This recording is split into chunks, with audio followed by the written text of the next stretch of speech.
Я ученица 4 класса Мичуринского комплекса школы ясли детский сад Джагмухамбетова Айлин, мой классный руководитель Веднев Татьяна Николаевна.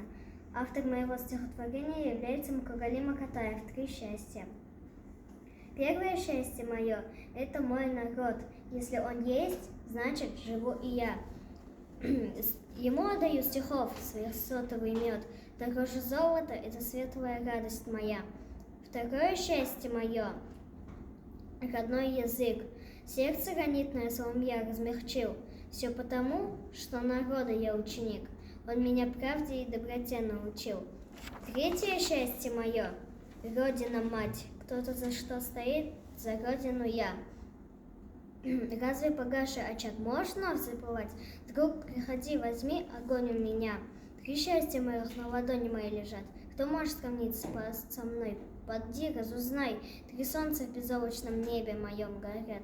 Под ними Арка, Алатау, Атырау, Алтай.